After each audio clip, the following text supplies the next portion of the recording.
Hi everyone, good morning. कैसे हैं आप सब? आई होप आप सब बहुत अच्छे होंगे and welcome to my new vlog. Morning का टाइम हो रहा था। ब्रेकफास्ट यहाँ पे मैं बना रही थी। ब्रेकफास्ट इन द सेंस कि ब्रंच ही थोड़ा सा लेट ही होता है हमारा। तो आज मैं बना रही थी पुलाव। पुलाव में जो भी चीज़ें थी वो डाल दी थी। वैसे तो पुलाव में बहुत सारी वेजीज डाल के बनाया जाता है तो बहुत ही टेस्टी लगता है, बट अभी मेरे पास सिर्फ मटर थे, आलू थे और चंक्स डाल दिए थे। आलू बेसिकली मनीष को पसंद ज़्यादा आते हैं तो इसलिए मैंने आलू डाले थे, वरना मुझे और मेरी बेटी को आलू पसंद नहीं आते। मतलब मेरे को ज़्यादा अच्छे नहीं लगते सब्जी वगैरह में आलू। तो पुलाव यहाँ पे बना दिए थे और चंक्स देखो फूल के कितनी बड़ी बड़ी हो गई हैं। और बस यहाँ पे मैंने रख दिए थे ढक के पानी डाल के पुलाव बनने के लिए। और साथ में लेकर के मनीष मॉर्निंग में लेकर के आए थे दूध, छाछ, दूध थी, दही थी आज, क्योंकि छाछ आज मैंने वो बनाए थे ना पुलाव, तो इसलिए छाछ नहीं थी, दही मंगवाई थी क्योंकि मेरे को राइस के साथ जो है वो मतलब ये कर्ड ज़्यादा पसंद है। तो कर्ड थी, दूध था और हनी वगैरह की बॉटल थी और एक दो छोटी मोटी चीज़ें और थी। तो बस यहाँ पे मैं निकालने के लिए आ गई थी सामान जो लेकर के आए थे। मॉर्निंग में दूध और छाछ ये तो होता ही है लेकर के आना। मैं बोलती हूँ उनको कि जब बेटू को स्कूल ड्रॉप करने जाते हो ना, आते हुए ले आया करो, तो मोस्टली उस टाइम ले आते हैं, बट काफ़ी बार भूल जाते हैं ना, तो फिर बाद में लेकर के आते हैं। और यहाँ पे मेरा ये पुलाव बन के रेडी हो गया था। कर्ड के साथ पुलाव ना सच में बहुत टेस्टी लगता है मुझे। मतलब जैसे राजमा राइस और ये सबसे भी ज़्यादा मुझे पुलाव और कर्ड ज़्यादा अच्छा लगता है। और उसमें ये थोड़ा सा जो भुना हुआ जीरा डाल दो ना, उसका फ्लेवर और भी ज़्यादा इन्हांस हो जाता है।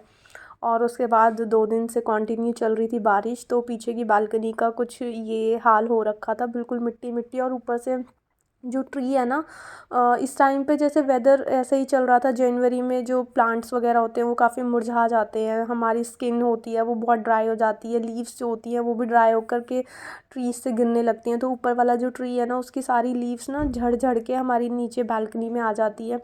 तो उसकी वजह से ना फिर पानी का जो मतलब जहाँ से पानी पास होता है ना, तो वहाँ पे फिर वो ब्लॉकेज हो जाती है, मतलब पानी फिर पास नहीं होता, तो पूरी बालकनी जो है वो ऐसे भर जाती है।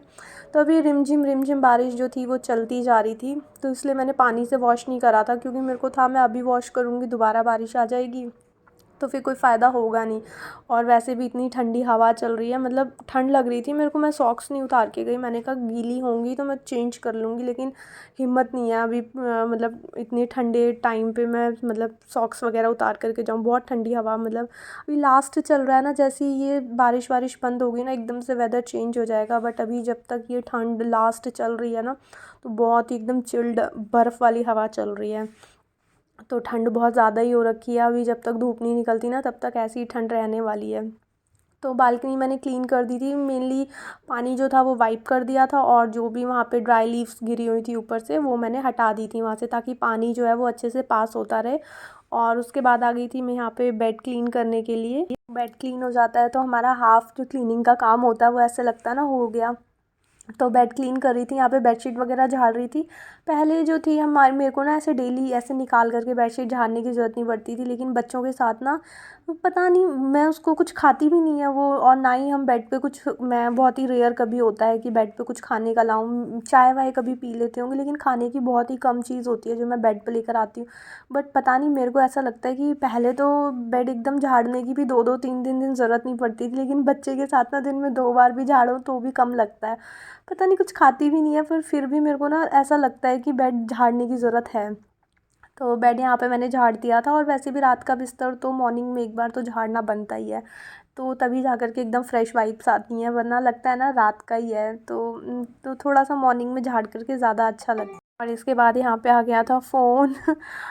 मोस्टली ऐसा होता है कि मैं वॉइस ओवर करती हूँ ना, फ़ोन वगैरह आ जाता है अगर मैं दिन के टाइम करती हूँ। वैसे ये व्लॉग जो है वो है मंडे का, और मंडे 30 जनवरी का, बट ये जो वॉइस ओवर है मैं अभी ट्यूसडे को कर रही हूँ, 31 जनवरी। अभी वॉइस ओवर मेरा जैसे ही फिनिश होगा ना, तो वैसे ही मैं इसको पब्लिक कर दूँगी। कल एक्चुअली बहुत लेट हो गया था मेरे को, और वॉइस ओवर करने का बिल्कुल टाइम नहीं मिला। बेटू को मैं स्टडीज़ करा रही थी, स्टडीज़ कराते कराते उसके साथ ना बहुत टाइम चला जाता है। जैसे कई बार उसको मैं पढ़ने के लिए देती हूँ ना, तो थोड़ा सा वो मतलब बोर फील करती है, लेकिन जब मैं उसके साथ बातें करते करते उसको पढ़ाती हूँ ना, जैसे पूरी नोटबुक अभी ऑलमोस्ट सारा सिलेबस वगैरह जो है वो कंप्लीट होने को ही है, तो पूरी नोटबुक में मैं कहीं से भी उससे क्वेश्चन करने लगती हूँ, फिर उसको नहीं आता तो उसको समझा करके बात करती हूँ ना, तो वो बहुत इन्जॉय करती है। और यहाँ पे देखो बेटू ने मेरे लिए यहाँ पे एक नोट बनाया हुआ था। तो इस तरह से ना ये मतलब नोट्स बनाती रहती है, आई लव यू मम्मा, या कुछ गलती होती है तो सॉरी मम्मा। तो इस तरह से ना बहुत सारी घर पे छोटे छोटे कागज़ इकट्ठे कर देती है ये। और मतलब अच्छा लगता है, बहुत सारी चीज़ें ये इससे ऐसा मतलब बच्चा जो क्रिएटिव होता है ना, तो इससे बहुत कुछ उसको सीखने को भी मिलता है। बहुत छोटी छोटी चीज़ें ना बच्चे की डिक्शनरी में ऐड होती चली जाती हैं। तो ये बहुत ही प्लस पॉइंट है कि वो ऐसे ऐसे नोट बनाती रहती हैं, तो मैं भी उसको कुछ नहीं कहती, मतलब अप्रिशिएट करती हूँ उसको ऑलवेज़। तो यहाँ पे एक पोटली बैग पड़ा हुआ था छोटा सा, मतलब ऐसे पर्स जैसे, जैसे छोटा सा ही बिल्कुल। तो उसने उसके अंदर ये नोट डाल करके रखा हुआ था मेरे लिए कि आई लव यू मम्मा। कुछ गलती होती है तो वो भी लिख करके जाती है, जो अपनी सारी फीलिंग्स ना वो इस तरह से नोट्स बना बना के शेयर करती है। जैसे कुछ बर्थडे हो, कुछ फेस्टिवल होता है तो वो इस तरह से बनाती है। ड्राइंग बनाती रहती है, उसको ड्राइंग करना बहुत ज़्यादा पसंद है। तो अच्छा लगता है, मतलब अच्छी बात है ये बच्चे में, अगर बच्चा थोड़ा सा क्रिएटिव है इस टाइम पे। और उसके साथ यहाँ पे मेरी क्लीनिंग वगैरह भी हो गई थी, झाड़ू वगैरह लगा दी थी। और बाहर बिल्कुल भी आज धूप नहीं निकली हुई थी, ऐसा लग रहा है कि धूप है बाहर, बट बाहर बहुत ठंडी चिल्ड एकदम हवा चल रही थी, बिल्कुल भी धूप थी नहीं। और बस जितना अभी मैं बाहर पूरा क्लीन करके आऊँगी, थोड़ी देर के बाद भैया आएंगे, जो मतलब बाहर काम वाम चल रहा है, तो थोड़ा सा फिर गंदा हो जाएगा। जब चाय वाय पीने के लिए जाते हैं ना, तो तब उस टाइम में मैं फटाफट क्लीन व्लीन कर लेती हूँ, क्योंकि फिर आते हैं तो फिर कूड़ा हो जाता है। देखो यहाँ पे मैंने अभी दिखाया ना, एक शेडो दिख रही थी कि धूप है, बट ये देखो बाहर बिल्कुल धूप का नाम और निशान नहीं है। बिल्कुल ऐसा हो रहा है क्लाउडी क्लाउडी सा वेदर, कि अभी बस कभी भी बारिश हो सकती है। तो ऐसा लग रहा था अंदर सिर्फ कि शेडो है, बाहर धूप होगी, बट धूप बिल्कुल भी नहीं थी। 2-3 दिन से, इनफैक्ट 2 दिन से तो बारिश ही चल रही थी, और आज भी धूप बिल्कुल भी निकली नहीं हुई थी। पर अंदर की साइड ऐसे लगता है कि अच्छा खासा खिला हुआ मौसम है। और उसके बाद बस यहाँ पे मैंने क्लीन व्लीन कर दिया था। अब बारी आई थी डस्टिंग वगैरह की, तो पहले मैंने झाड़ू निकाल दी थी, और उसके बाद जो भी यहाँ पे सामान वगैरह फैला रहता है वो मैं अरेंज कर दूँगी। मनीष ने रात को लैपटॉप यूज़ करा था, लेट नाइट तक वो बैठे हुए थे, क्योंकि JFM चल रहा है तो उनकी भी कॉल्स वगैरह रहती हैं, तो लेट तक थोड़ा सा काम चलता रहता है। तो वो उन्होंने वहीं पे छोड़ दिया था मेरे लिए कि मैं मॉर्निंग में क्लीन करूँगी। और बेटू की स्टडीज़ वगैरह चलती हैं, तो मॉर्निंग में मतलब जो स्कूल बैग था वो तो लेके चली गई थी, बट जो बिखरी हुई चीज़ें जैसे क्रेयॉन्स वगैरह यूज़ करती है तो वो वहीं छोड़ दिया था उसने। और बच्चों का दिमाग में पता नहीं क्या क्या चलता रहता है, जैसे नोटबुक है उसके ऊपर लैमिनेशन होती है ना, वो निकाल देना। और क्रेयॉन्स के ऊपर वो छोटा ऐसे पेपर का रैपर लगा हुआ होता है ना, जैसे वो निकाल देना। मतलब काम बढ़ाना होता है दूसरे के लिए भी, और पता नहीं बच्चों के मन में क्या चलता रहता है, तो वो इस तरह से करती है। तो आजकल की लैमिनेशन हटा देगी, क्रेयॉन्स के उसके ऊपर जो रैपिंग होती है वो हटा देगी। अगर वो किसी चीज़ में पैक्ड है तो उसको हटा करके वो दूसरी जगह डालेगी, उसको अपनी अपने अकॉर्डिंग अरेंज करके उसको अच्छा लगता है। तो यहाँ पे क्रेयॉन्स वगैरह मैंने उसकी जगह पे डाल दिए थे, और सोफ़ा वगैरह सेट कर दिया था। और ये अच्छे से मैंने इसको टेबल को भी पानी डाल के क्लीन करा था, क्योंकि वो क्ले है ना बेटू के पास, तो क्ले से ना यहाँ पे खेलती है, तो क्ले के ना थोड़े थोड़े यहाँ पे स्टेन आ जाते हैं मिरर के ऊपर, एकदम से दिखते हैं ग्लास के ऊपर कि यहाँ पे मतलब कुछ छोटा मोटा ऐसे स्टेन से दिखते रहते हैं। तो फिर मैंने पानी डाल के थोड़ा सा क्लीन कर दिया था। और यहाँ पे हो गया था शाम का टाइम, मैं आई थी यहाँ पे टी बनाने के लिए। मनीष के लिए मैं टी बना रही थी, आज ठंड थी ना, तो उन्होंने भी आज 2-3 बार टी पी ली थी। बट शाम के टाइम थोड़ा सा 4-5 बजे का टाइम रहा होगा, 4:30 बजे के आसपास। आज बेटू भी स्कूल से आई थी ना, सोई नहीं थी, वरना दिन के टाइम ये स्कूल जिस दिन जाती है ना तो उस दिन डेफिनेटली सोती है। बट आज जैसे मनीष घर पे थे तो बातें शातें चलती रहती हैं, फ़ोन वोन उनके चलते रहते हैं, तो शोर मतलब एक रौनक सी रहती है घर पे, तो ये सोई नहीं थी। तो यहाँ पे मैं मनीष के लिए टी बना रही थी, तो मैंने हमारे लिए भी दूध जो था वो बॉयल होने के लिए रख दिया था, छोटी सी बोल में ही रखा था। और ये देखो जहाँ मेरा व्लॉग स्टार्ट होता है ना, आ जाती है मेरे पीछे पीछे मस्ती करने के लिए, उसको बड़ा मज़ा आता है व्लॉग में। और यहाँ पे मेरा दूध जो था वो भी बॉयल हो गया था, एक छोटी सी बोल में ही करा था, क्योंकि इसमें हमें जो रस्क होते हैं ना, चाय वगैरह के साथ लेते हैं वो साथ थोड़े से डिप करके खाने थे। चाय वगैरह में तो मुझे अच्छे नहीं लगते, बट वो दूध में थोड़े से डिप करके खाओ ना तो मुझे अच्छे लगते हैं। बाकी हर किसी का टेस्ट होता है, मोस्टली लोग तो उसको चाय के साथ ही लेते हैं, बट मैं चाय के साथ नहीं लेती। तो मैंने 3-4 यहाँ पे रस निकाले थे ताकि मैं बेटू को भी थोड़े से डिप करके खिला दूँ। एक एक दो दो मतलब सब खा सकें। और भी रखे हुए थे, अगर कम रहेंगे तो मैंने को और ले आऊँगी। और यहाँ पे इनकी कॉल चल रही थी, स्पीकर पे फ़ोन था, तो ये अपना कोटेशन वगैरह भेज रहे थे।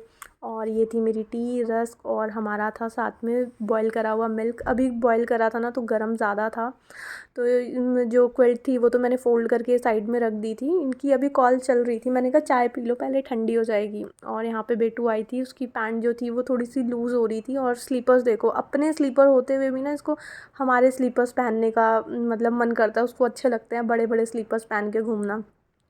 तो पैंट जो थी उसको लूज़ हो रही थी, तो बेल्ट लेकर के आई थी कि मम्मा बेल्ट लगा दो। तो मैंने उसको बेल्ट लगाई और धीरे धीरे बोलने के लिए मैं उसको बोल रही थी, क्योंकि स्पीकर पे फ़ोन था ना, कॉल चल रही थी, वो अपना क्लाइंट वगैरह से बात कर रहे थे, तो इसलिए मैंने बोला उसको कि धीरे धीरे बात करो। और ये देखो अभी लेकर के आएगी अपना टैडी, उसके ऊपर बैठेगी। इसी से ना मुझे डर लगता है, जैसे अभी ये बच्चे ना जो होते हैं वो जंपिंग जंपिंग करते रहते हैं, तो मेरे को डर लगता है कि ये बाउंस होकर के ना नीचे ना गिर जाए। क्योंकि जब ये छोटी थी ना, इसके साथ काफ़ी बार ऐसा हुआ, ऐसे खेलते खेलते ना ये नीचे गिर जाती थी। तो अभी तो थोड़ी सी बड़ी हो गई है, बट हाँ फिर भी एक डर तो रहता है कि ये है तो बच्चा ही ना अभी। और उसके बाद फिर टीवी फिनिश हुई थी हमारी वहाँ पे। उसके बाद बाहर आए थे फ्रूट वाले भैया, तो वही पपाया लेकर के आई थी। और भी फ्रूट था उनके पास, गुआवा वगैरह थे, बट वो उतने अच्छे लग नहीं रहे थे मुझे। वो हार्ड से होते हैं ना थोड़े, वैसे वाले लग रहे थे। तो पपाया लेकर के आई थी सिर्फ मैं। और पपाया भी ना मुझे ये वाला इतना अच्छा लगा नहीं। जो लास्ट टाइम मैंने पपाया लिया था ना, अभी 1-2 दिन पहले ही, वो बहुत ही अच्छा निकला था। मतलब कुछ फ्रूट्स होते हैं ना बहुत ही अच्छे से निकल जाते हैं, तो मतलब दिल खुश हो जाता है। पपाया वैसे उतना अच्छा लगता नहीं है खाने में, बट हाँ मीठा निकलता है ना तो बहुत अच्छा लगता है। और जब कच्चा निकल जाता है तो एकदम कड़वा कड़वा सा, बस ज़बरदस्ती खाने वाली बात हो जाती है। और उसके बाद यहाँ पे मैंने आटा भी लगा दिया था, क्योंकि रात के खाने की प्रिपरेशन करनी थी, तो आटा वाटा मैंने यहाँ पे लगा करके रख दिया था। और साथ में अभी मैं सब्ज़ी वगैरह की भी प्रिपरेशन कर लूँगी। यहाँ पे मनीष ने थोड़े से ना वो पड़े हुए थे, क्या बोलते हैं उसको, मुझे याद नहीं आ रहा अभी क्या बोलते हैं, ड्राई फ्रूट, पिस्ता पिस्ता रखा हुआ था थोड़ा सा, तो वो उन्होंने खा के यहीं पे रख दिया था। और मैं यहाँ पे लहसुन लेकर के आई थी। मेरी फ्रेंड ने मुझे बताया था कि लहसुन को ना मतलब हम 1-2 दिन का निकाल करके छील करके स्टोर करके रख सकते हैं। तो मैंने कहा चलो मैं भी ट्राई करती हूँ, क्योंकि लहसुन छिलना ना सुबह सुबह के टाइम थोड़ा सा टाइम वेस्टिंग वाला काम हो जाता है, मतलब टाइम ज़्यादा लग जाता है। तो मैंने कहा मैं भी एक बार ट्राई करती हूँ। और यहाँ पे बेटू को मैं खिला रही थी कैल्शियम की टैबलेट, पहले मेरे से गिरी और उसके बाद फिर वो आप सबको कैमरे के पास आई दिखाने के लिए, तो उसके मुंह से निकल के गिर गई, तो इसलिए फिर मैंने दूसरी टैबलेट उसको खिलाई थी।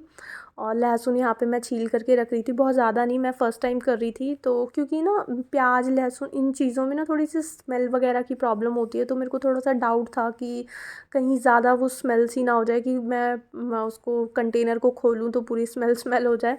तो इसलिए मैंने थोड़े से ही निकाले थे। और साथ साथ फिर मैंने यहाँ पे बेटू को स्टडीज़ के लिए भी बैठा दिया था। और इसके बाद मैंने इस व्लॉग का यहीं पे एंड कर दिया था। तो आई होप आपको ये व्लॉग अच्छा लगा होगा। अगर आपको ये व्लॉग अच्छा लगे तो इसको लाइक शेयर एंड सब्सक्राइब ज़रूर करना। मिलेंगे एक न्यू वीडियो में। Till then take care friends, bye bye.